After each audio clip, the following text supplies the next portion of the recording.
Bueno, aquí nos encontramos el señor Roberto Mesa y el señor Gilberto Reverol, mi colega Gilberto Reverol de EXP IC5, y aquí vamos a tener una amena charla con el señor Roberto, que nos va a guiar a través del mundo de cómo hacer las cosas correctamente. Hola, buenas noches a todos. ¿Cómo están? Gusto en saludarlos. Gracias por asistir. Gracias por estar pendiente de todos estos webinars semanales. Y bueno, esta vez tenemos a Roberto que nos va a compartir su sabiduría con respecto a los préstamos y sobre todo cómo manejar el tema del dinero de utilidad al momento de vender una propiedad.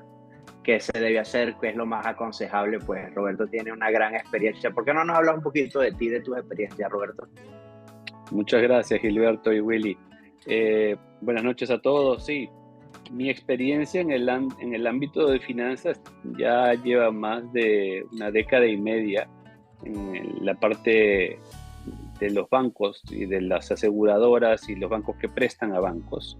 Y en los últimos ya 10 años en la parte de consumidor, directamente al consumidor, ¿no? Yo tengo una compañía la cual se dedica a hacer préstamos inmobiliarios. Tenemos 12 bancos dentro del portafolio y de esos bancos, de esos 12 bancos, tenemos 4 que se dedican específicamente a préstamos a extranjeros, que creo que es algo de lo que podemos hablar extensamente hoy. Mucha gente en nuestros países y en otras partes del mundo piensa que el conseguir un préstamo inmobiliario en los Estados Unidos requiere de mucho y requiere de tener una residencia en este país, lo cual no es el caso, ¿cierto? Es muy común que los clientes piensen que prácticamente es imposible conseguir un crédito y si supieran que la realidad es totalmente opuesta, o sea, es tan fácil para un extranjero y es tan difícil para los que residimos acá. Exactamente, sí, yo creo que es mucho más fácil el conseguir un préstamo viviendo fuera de este país y no teniendo un estatus migratorio de residencia, contra, como tú bien dices, nosotros que tenemos que saltar la soga y poner papel habido y por haber enfrente del banco, ¿no? Correctamente. En fin, bueno, ¿cómo Entonces, queremos bueno, empezar? Cuéntame. mira, ahí nosotros hemos ido hablando con clientes y hemos ido haciendo tareas de ir recopilando inquietudes que creo que son las más comunes este, que nos, que nos comparten los clientes pues cuando estamos empezando transacciones con ellos, ¿no? Entonces, bueno, yo voy a empezar con algunas de las inquietudes que tengo para manifestarte. Eh, ¿Crees como bueno, en parte ya lo tocaste. Los extranjeros pueden comprar con crédito acá en los Estados Unidos. Pues como estabas Sí, mira, diciendo, pues. expandámonos un poquito en eso, ¿no? Porque sí, el extranjero que tiene manera de entrar a este país tiene cómo sacar préstamos. Eso es importante, ¿no? Porque uno puede ser extranjero y no tiene una visa de turista, por ejemplo, para entrar al país. Desgraciadamente esa persona no va a poder sacar un préstamo porque tiene que tener una manera de entrar al país para poder ver, obviamente, el inmueble y tomar responsabilidad del inmueble que va a comprar. Pero si tenemos una visa de turista, con eso es simple y llanamente uno de los más importantes requerimientos. Y sí, cualquier extranjero, eh, a excepción, hay excepciones, ¿no? Hay excepciones las cuales requieren un poco más de trabajo, por ejemplo, residentes chinos, ¿no? O residentes de Corea del Norte, los cuales pueden comprar, pero necesitan unos requerimientos un poquito más extensos, si fuese así. Pero el resto del mundo, el país está abierto a la inversión.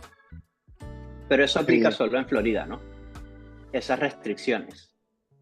Esas restricciones no aplican a nivel nacional.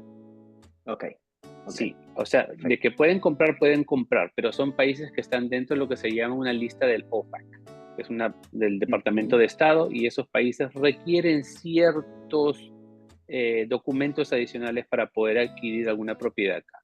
Pero yo Como creo para que demostrar que no es lavado de dinero, me imagino, ¿no? Sí, sí, son ciertas cosas, ¿no? Lavado de dinero para grupos terroristas, etcétera. Hay una lista que está bien definida, ¿no? Y eso generalmente esos dos países son los que están con una banderita roja, si fuese así. Claro. Ahora otra pregunta que nos hacen constantemente, ¿tienen los extranjeros acceso a diferentes formas de préstamo, a diferentes formas de pedir dinero? Sí, eso es una buena pregunta.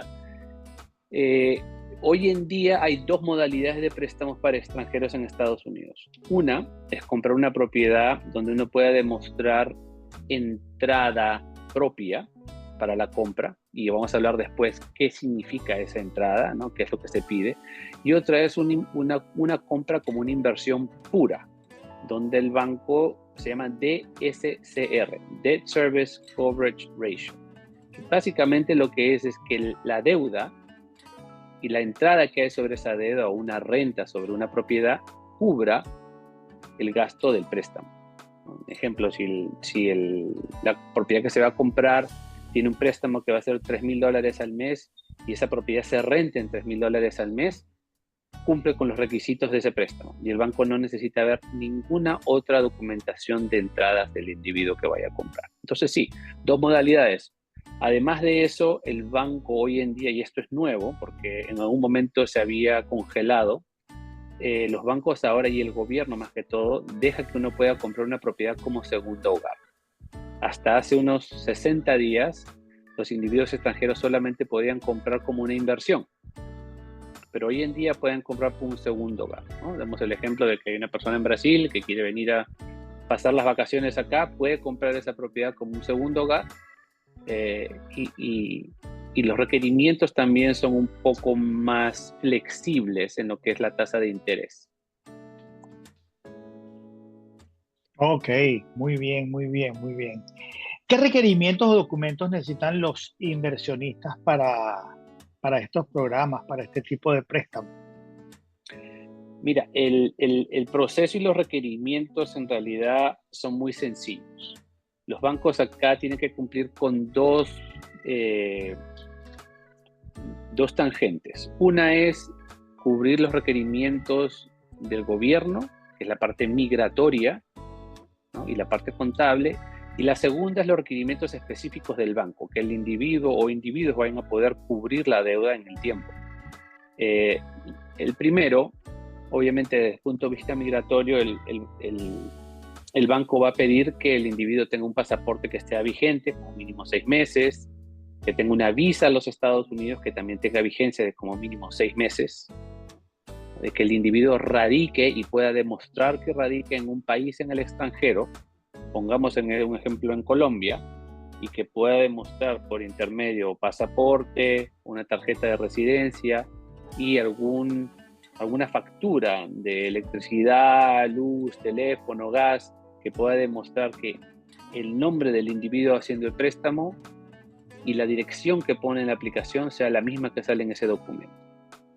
Entonces, desde ese punto, el banco fácilmente dice: señor gobierno federal, yo estoy cumpliendo con los requerimientos, esta persona vive fuera, acá está la constancia que radica fuera, tiene manera de cómo entrar al país y no es un residente de este país, es un turista que tiene la posibilidad de invertir en este país. Con eso cubre esa tangente. La otra parte es la parte del banco, donde el banco quiere saber qué es lo que tiene este individuo para poder comprar.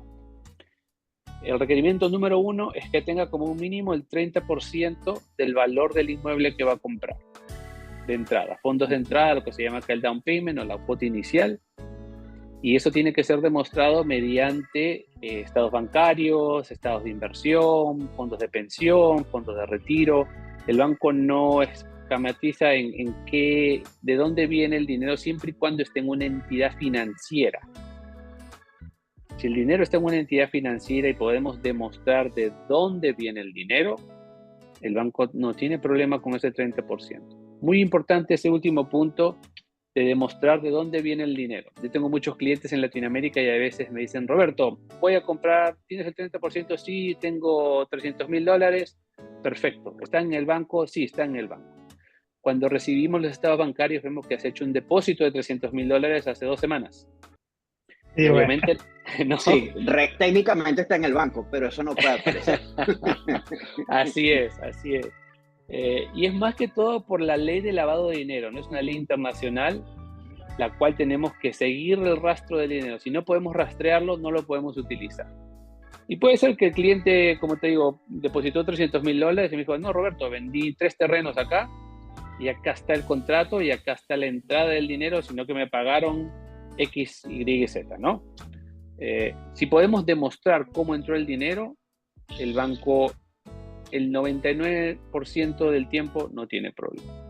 ¿Qué más nos van a pedir? Nos van a pedir que mostremos la entrada. Y esto es lo más, para mí es lo más sencillo, y cómo fuese así que tú, Gilberto, yo y Willy podamos aplicar de esa manera en lo que son las entradas.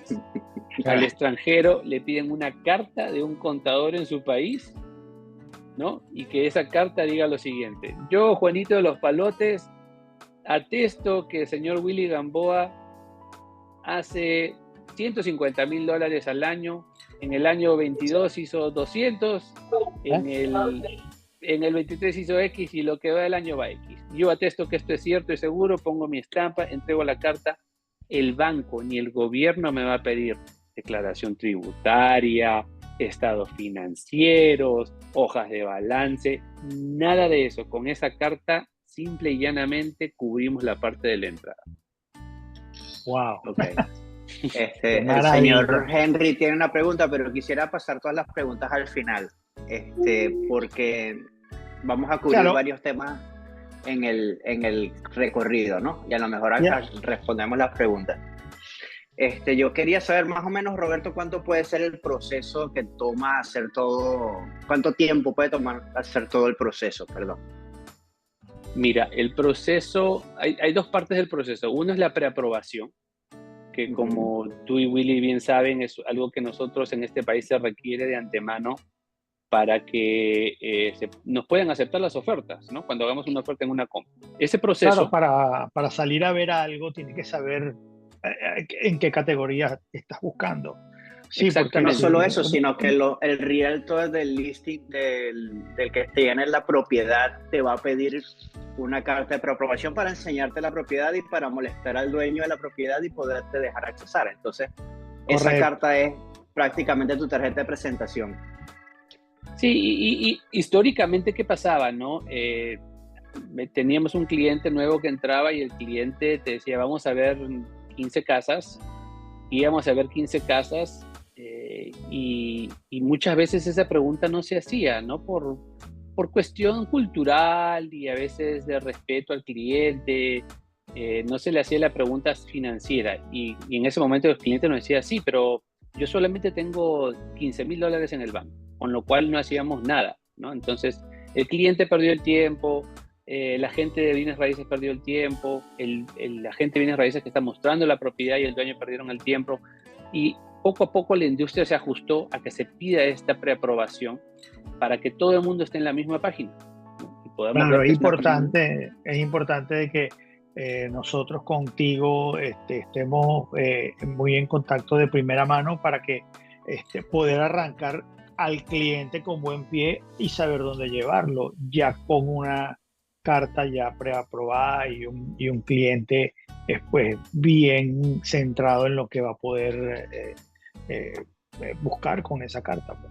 Así es. Bueno, y ese proceso de preaprobación, como preguntaba Gilberto, puede tomar tan poco tiempo como 24 horas. Todo va a depender en cuán rápido el cliente nos pueda mandar la información de requisitos. Nosotros hacemos el análisis, lo revisamos, lo sometemos a las entidades que nos dan esa preaprobación al mismo tiempo, y nosotros si tenemos todo en 24 horas, le damos al cliente, mire señor cliente, usted califica para esta cantidad, puede comprar de esta cantidad para abajo lo que usted quiera, ¿no? Se le da al agente de bienes raíces y al cliente la carta con nuestra firma y la certificación de nuestra licencia, y con eso se van de compras, ¿no? Entonces, sí, porque la carta viene con un monto tope, ¿no? La carta viene con un monto tope. Este cliente puede comprar una casa de hasta $800,000 y de ahí para abajo lo que él quiera. Cualquier cosa que sea por encima de los $800,000 tiene que ser en cash. Así es, correcto. Entonces, ese proceso depende mucho del cliente, cuánto se demora el cliente, ¿no? Tenemos una conversación generalmente entre el agente Benavides, Willy o Gilberto y el cliente y yo, y eso nos toma 30, 40 minutos en identificar cosas bases. Se le envía al cliente la lista y ya la bola queda en su cancha, ¿no? Ahora, Correcto. la otra parte del proceso es cuánto toma el préstamo. Eso toma 45 días. Generalmente deben ser 30. ¿Por qué 45? Porque aquí el gobierno y los bancos estipulan de que todo tiene que estar traducido al inglés. Entonces, mientras que el cliente traduce estados bancarios, la licencia del contador, las cartas del contador, el banco va a tener requerimientos durante el proceso, decir, señor Mesa, yo necesito que usted por favor me vuelva a enviar ahora los últimos 15 días de su estado bancario para ver qué movimiento ha habido. Y eso tiene que ser traducido y a veces puede tomar de 3 a 4 a 5 días. Entonces, eso es lo que alonga el periodo, pero más de 45 días no se da. Importante. Okay. Es bastante Roberto, rápido. Sí, sí, sí. Ahora yo he estado viendo en el movimiento del mercado que las tasas de interés están cambiando, han estado descendiendo un poco. ¿Cómo afecta eso este tipo de créditos al extranjero, al inversionista extranjero? La tasa de interés para el extranjero y para el residente o ciudadano norteamericano varía de día a día dependiendo del mercado, ¿no? De la bolsa de valores, del mercado, del bond market. Ahora, la tasa de interés de un extranjero contra la tasa de interés de un residente o ciudadano varía en alrededor de 1,5 a 2 puntos, ¿no? Okay.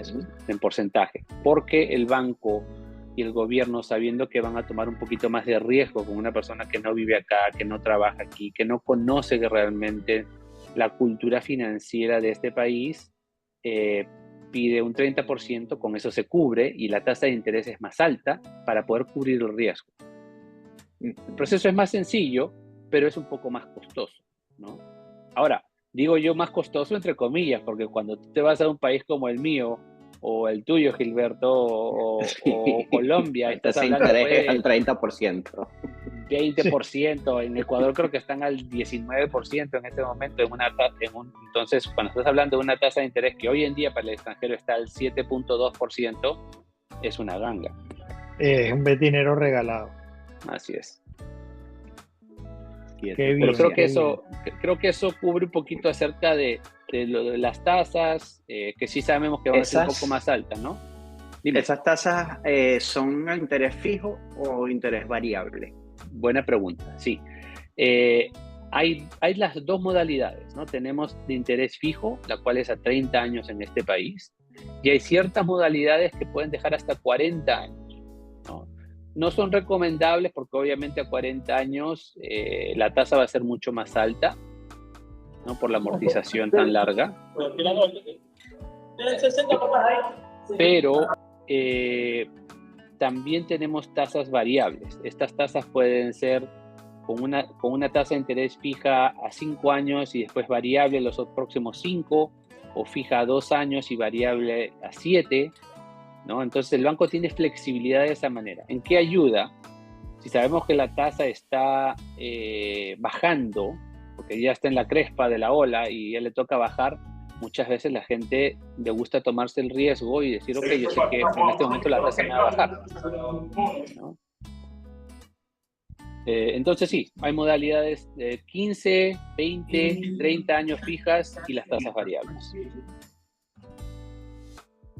Qué bien. Perfecto, gracias. Willy. Sí, háblanos un poquitico, por favor, de esa palabrita bien compleja que se llama FIRPTA, que muchos están hablando de ella, mucha gente especula, mucha gente dice es por aquí, es por allá, y a la final la mayoría de la gente no sabe por dónde viene la cosa, porque creo que tiene sus truquitos, tiene sus loops en los que te puedes afincar, y quién mejor que tú para que nos explique de qué se trata todo esto del FIRPTA. Ustedes tienen las preguntas precisas, ¿ah? O sea, a ver, el FIRPA, mira, el FIRPA que es FIRPTA, ¿no? Y eso es una sigla del Foreign Investment in Real Property Tax Act, que es la ley de impuesto a la inversión extranjera en inmuebles. ¿Okay? Entonces, acá el gobierno exige de que, a ver, déjame dar un paso para atrás. En el pasado, cuando venía gente del extranjero a hacer sus compras, hacían la compra de una propiedad que valía, ponte, $100,000. A los 3 años la vendían y la propiedad valía $190,000. Hay un impuesto que hay que pagar sobre la ganancia de esos $90,000, ¿no? O sea, vamos a hablar después en las cifras reales, pero esto es para hacer un ejemplo sencillo. Entonces, claro, esa cantidad, esos $90,000 tienen que pagar un impuesto. Y yo como extranjero vine, vendí la propiedad y después le dije al tío Sam, hasta la vista. Me regresé a mi país y no pagué el impuesto. Me voy con mis 90,000. Así es, sin pagar un centavo. Entonces el gobierno en algún momento dijo, bueno, ya con esto ya aprendí, no quiero más de esto, acá la gente es muy viva, y bueno, voy a poner una ley de por medio donde ahora el vendedor de la propiedad, el comprador de la propiedad, tiene que quedarse con cierto porcentaje del valor de venta para enviárselo directamente al tío Sam, al IRS, si es que el vendedor es un extranjero. Entonces, ejemplo, Willy está vendiendo una propiedad, Willy radica en Chile, ¿no? Y es residente chileno, y tiene una propiedad ahora que tiene una ganancia de más de $250,000. Entonces, yo que soy el comprador y he pagado $750,000 por la propiedad, me voy a quedar con un porcentaje y se lo voy a enviar al tío Sam para que Willy no se olvide, ¿no? Esa es la ley, así es. Entonces, el gobierno dice, usted me tiene que guardar cierto porcentaje de compra, ¿no? Y enviarlo al IRS al nombre del inversionista. Pero hay excepciones. Entonces, hablemos un poquito de eso también. Ahora, el impuesto a la ganancia en este país tiene cierto límite. Si el impuesto si la ganancia ha sido de $250,000 para arriba, como individuo hay que pagar impuestos sobre la ganancia. Pero ponte que la ganancia ha sido menos de $250,000, no hay que pagar el impuesto a la ganancia. Como pareja es $500,000. Entonces, si es el Willy y su esposa y los dos eran dueños, entonces, y la ganancia es menos de $500,000, no hay que pagar ese impuesto. ¿Ok? Ahora, esto hay que hacer la salvedad, tiene que ser trabajado no por Roberto, no por Gilberto, no por Willy, pero por un contador. Acá tiene que haber un contador de por medio, el cual va a hacer esa gestión y le va a dejar saber al fisco de que no hay que pagar el impuesto porque no se llegó a ese nivel, a ese número, ¿no? A ese monto, gracias. Ahora, ¿cuáles son las otras excepciones?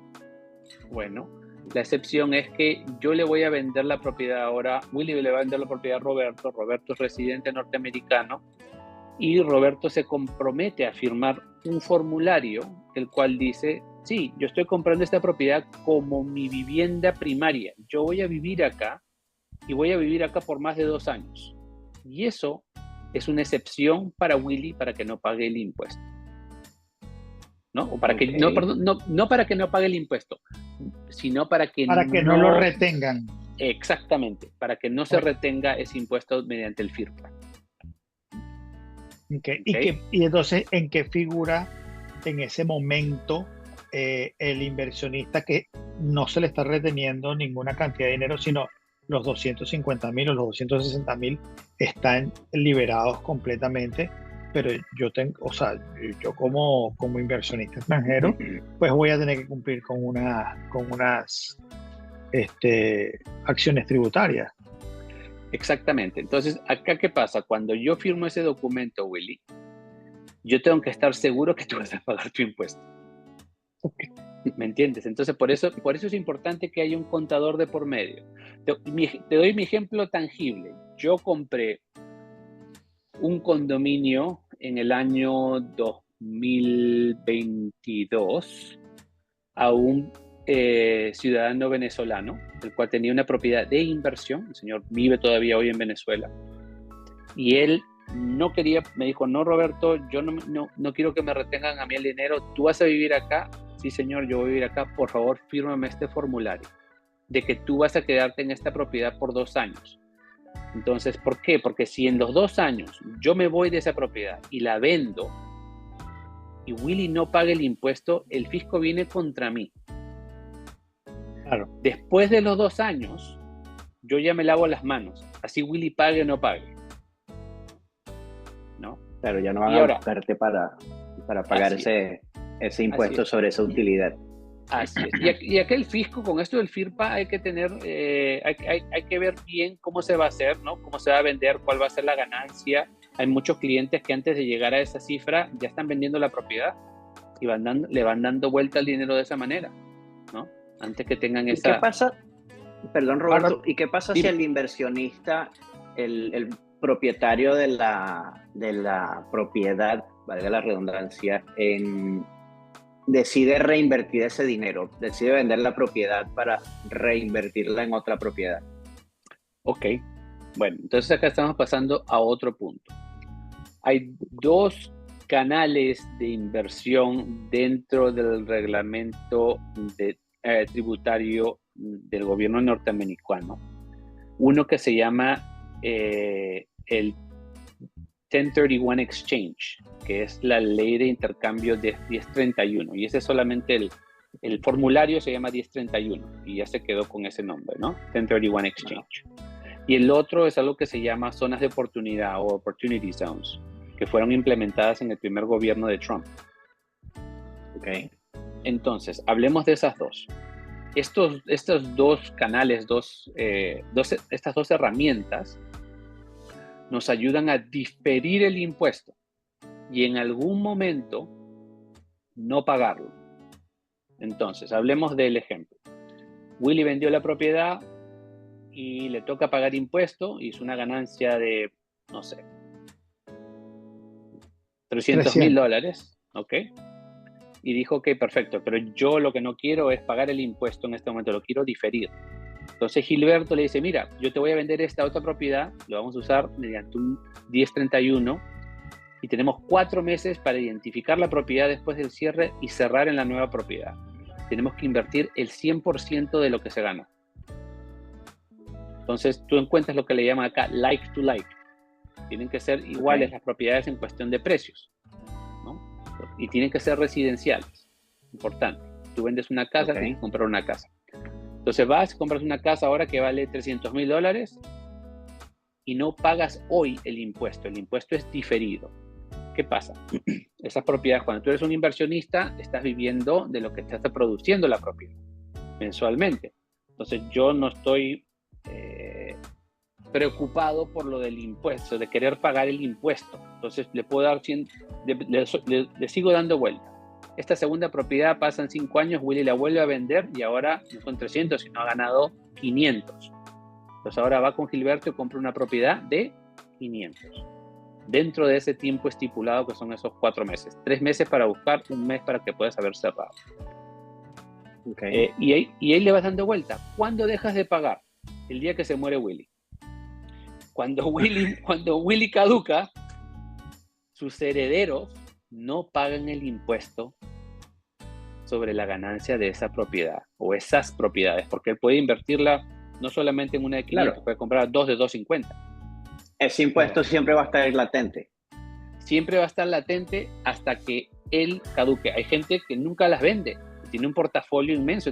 Yo conozco un cliente de un país en Latinoamérica que tiene 200 propiedades acá. 200 en el sur de la Florida solamente. Y va dando vueltas. Compra, vende, compra y vende, compra y vende, pero la cantidad de dinero que le entra a él mensualmente de ese portafolio, él no quiere venderlas. El día que él muera, sus herederos son los que usufructan no pagar el impuesto. Bueno, y él también se beneficia de esta reinversión de dinero y no paga el impuesto, simplemente lo usa el dinero para seguir aumentando su portafolio y de esa manera, con ese impuesto que se supone que va a pagar, colabora para hacer crecer su portafolio también. Exactamente, Willy, sí, muy bien puesto. Exactamente es eso, porque está hecho 100% para la inversión. No es para que tú te lleves el dinero y te vayas de viaje, ¿no? El gobierno quiere que lo sigas invirtiendo. El otro mecanismo que les comenté es un poquito, a ver, tiene de las dos cosas. Es un poquito más sencillo en el punto de vista de pagar el impuesto, pero es más complicado en encontrar la propiedad. Entonces, llaman zonas de oportunidades. Dentro de todos los Estados Unidos, el gobierno norteamericano identificó ciertas zonas dentro de cada ciudad, o en algunas ciudades existen, algunas no, donde hay zonas que quieren que la gente invierta para que crezcan. Son zonas que tienen gente que no ha podido tener la oportunidad de crecimiento, ¿no?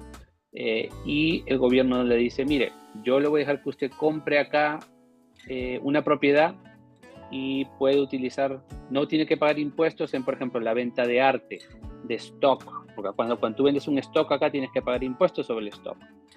Cryptocurrency, lo que fuese, tú puedes venderlo, no pagar el impuesto y utilizar ese dinero para comprar una propiedad dentro de una zona de oportunidad, o, acá está la parte interesante, invertir ese dinero en lo que se llama un fondo de inversión en una zona de oportunidad. Entonces hay fondos de inversiones, ponte que Gilberto tenga un fondo, donde yo, Willy, Henry, Jessica, Ezra, toda la gente que está acá en la llamada, va a poner su dinero de una inversión que ha tenido, ya que ha canjeado esa inversión por cash, lo va a meter ese fondo va a invertir eso, ¿no? en propiedades mucho más grandes, en conglomerados, pero usted en no un va a pagar el condominio, impuesto. Así es. Algo así, y tú vas a recibir una porción de la ganancia de ese fondo. Así es, y no pagas el impuesto, ¿no? Además, en estas mismas zonas uno puede abrir un negocio. Tú puedes decir, ok, voy a abrir mi oficina de real estate en esa zona de oportunidad y todo el gasto operativo tampoco gasta impuestos. O sea, hay muchas maneras de obviar el pago de impuestos sobre esa propiedad que se va a vender y se expande un poco más. Ahora, ¿qué pasa? Cuando tú compras, Willy vendió la casa en 500 y compró 2 casas en la zona de oportunidad. No pagó el impuesto. A los 5 años, él solamente debe el 50% de lo que vendió. A los 10 años se condona el impuesto, ya no tiene que pagar el impuesto. No hay que esperar a que se muera Willy ya. A los 10 años ya no paga el impuesto. Ya lo salvamos. Ahora, la parte un poquito complicada es encontrar una propiedad que el cliente diga, wow, esto es lo que yo quiero comprar. Son zonas que necesitan inversión, ¿no? Entonces no son las zonas más bonitas, pero son zonas que una vez pero son precios accesibles, ¿no? Yo tengo un cliente de Centroamérica, el cual acaba de invertir en una zona de oportunidad que está en Lauderhill. Y él compró una propiedad, si no me equivoco, es una casa que tiene casi 2.800 pies, está en esquina, tiene un super lote y pagó $380,000, que hoy aquí en la Florida eso no existe, ¿no? Eso es cualquier cosa. Eso no es ni siquiera un efficiency. Ahora, vamos a ver cuánto tiempo toma en que esa zona crezca. Pero todavía el mismo ejemplo, el mismo cliente compró una propiedad acá en Virginia, donde tenemos la otra oficina, hace unos, serán pues 7, 8 años atrás. Compró la propiedad por $100,000, hoy día la propiedad vale $500,000, y toda esa zona es una zona donde hay gente joven, hay cervecerías, hay destiladoras, toda gente de Tacom trabajando ahí. Fue una súper inversión. Como un Wynwood, digamos. Para hacerlo relativo a Miami. Exactamente, como un Wynwood. Entonces, es riesgosa la inversión, pero el retorno a esa inversión es mucho más grande, ¿no? Y esos dos son los caminos por donde uno puede obviar el impuesto en la venta de una propiedad que en Estados Unidos. ¿Y muy cómo se hace el proceso de aplicación? ¿Cómo se comienza a hacer el proceso? Ya yo estoy listo, tengo mi dinero acá, vendí una propiedad en mi país, y quiero empezar con el proceso para precalificarme para comprar una propiedad. ¿Cómo se hace? Mira, el proceso es sencillo. Es agendar una llamada entre los clientes que estén interesados, ustedes, yo, en una llamada donde hacemos preguntas sencillas, ¿no? Vemos que tenemos el dinero y nos identificamos que el dinero esté de la manera adecuada, en los tiempos adecuados. Llenamos una aplicación que nos toma alrededor de 15 minutos, donde vamos a tomar información acerca de la edad del prestatario, dónde vive, qué trabaja, si es empleado propio o trabaja para alguien más. Recolectamos los documentos y nosotros, como te comenté, en 24 horas tenemos ya esa preaprobación. El proceso es relativamente sencillo. Nosotros les enviamos un correo electrónico en un servidor seguro con la lista de documentos y ejemplos de las cartas que tienen que redactar los contadores en los países de residencia, ¿no? Lo que nos han enviado otros clientes. Así es, la tarea ya está hecha para que ellos vean exactamente qué es lo que han enviado otros clientes. Y tenemos clientes en todos los países de Latinoamérica. Entonces el ejemplo va a ser muy allegado a de donde vive ese cliente. Perfecto. Yo voy a abrir la sala para preguntas. El señor Henry ha tenido mucha paciencia esperando por nosotros. Vamos a ver qué curiosidad tiene. Claro que señor sí. Henry. ¿Alguien más tiene preguntas? Buenas noches. Disculpen que estoy en el gimnasio, la hora me chocó con el gimnasio. Tranquilo. Le pido antemano disculpas a todos. Bien, mira, tengo varias preguntas. Dentro de una preaplicación o preaprobación por la identidad que ustedes me faciliten, o sea, o me recomienden, es de $1 millón. Pero ¿qué sucede? Que estamos buscando casa y la casa, la que encontramos una de $700,000. Vamos a suponer, eso pueda retrasar el proceso en esa situación. No, porque si ya tenemos una preaprobación de 1 millón y usted encuentra algo de 700, es algo tan sencillo con que usted o Gilberto me envíen un correo y me digan: Roberto, encontramos una propiedad a la cual vamos a poner una oferta de $700,000, por favor, genéranos una carta nueva. Y yo genero una carta nueva de preaprobación por $700,000. ¿Por qué hacemos eso, señor Henry? Porque si usted muestra la carta de 1 millón, no va a poder tener poder de negociación alguno. Ok, perfecto. Claro. Otra pregunta, y disculpen disculpen. No. Ejemplo, estaba escuchando cuando ustedes establecían, ejemplo, yo soy dominicano, para yo depositar, ejemplo, cualquier cantidad de dinero que sobrepase los $2,000, yo tengo que reportarle a mi banco que de dónde yo encontré ese dinero, de dónde proviene ese dinero. Ahora, cuando yo tengo, ejemplo, yo vendí una propiedad y le probé a mi banco que después que yo vendí una propiedad aquí en República Dominicana, luego transfiero, como yo, en el caso específico mío, que tengo cuenta bancaria allá en Estados Unidos, y transfiero, como lo hago, transfiero ese dinero a un banco norteamericano. Yo tengo que volver a identificar, decirle: mire, este dinero viene de tal sitio, tengo que mandar la copia del contrato o la copia de la venta del inmueble, copia de cheque, todos esos documentos. Sí, cuando se va a hacer el préstamo en este país, la entidad financiera tiene el derecho de pedir esos documentos nuevamente para estar seguros que van a cubrir la ley de lavado de dinero. Es por la única razón por la cual ellos piden eso, porque acá el fisco ni los bancos más grandes, o más bien, acá el fisco, hasta los bancos más grandes les tienen respeto. Entonces sí, acá la respuesta sencilla es: se le va a volver a pedir esa documentación para que usted pueda demostrar que ese dinero, o demostrar de dónde viene ese dinero. Ok, perfecto. Como yo había hablado con Gilberto, y discúlpenme ya que le ha hecho varias preguntas, no sé si hay otros que están en fila para hacer preguntas también. Como decía, yo soy abogado aquí en República Dominicana. Voy a tener unos contratos de una liquidación de una empresa, ¿verdad? Entonces, los contratos no son míos, pero yo tengo un contrato adicional con mi cliente. que no se involucran en el contrato original de la transacción. Por ejemplo, mi cliente va a recibir $30 millones, ejemplo, para dar un ejemplo. A mí me toca un 10%. Yo tengo un contrato que yo de ese dinero voy a recibir un 10% de lo que va a recibir, de la liquidación que va a recibir mi cliente de la compañía que tiene.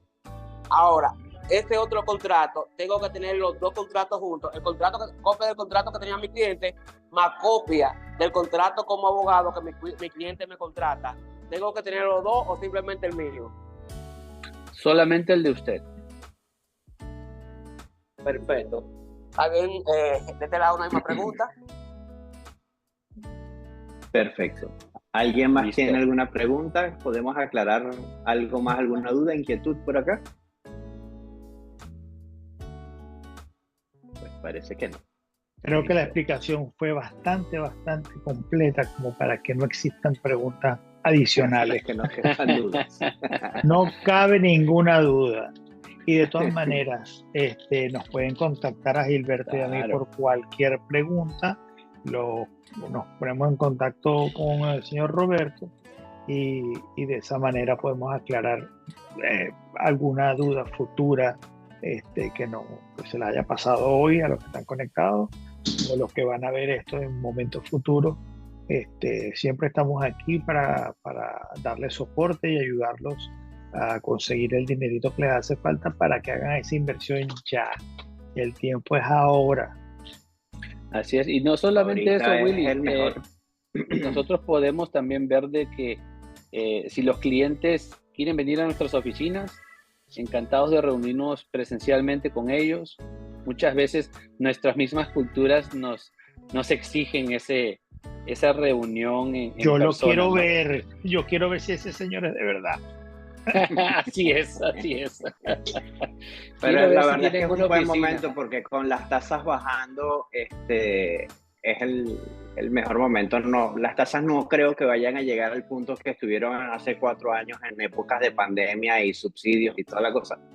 Pero definitivamente han bajado, yo creo que ya medio punto en lo que va de mes, que ya se va a acabar. Pero sí, es un momento propicio. Y nuevamente, podemos hacerlo virtualmente, esa es la maravilla de la tecnología hoy en día, que no le gusta a Willy, pero bueno, nos ayuda mucho.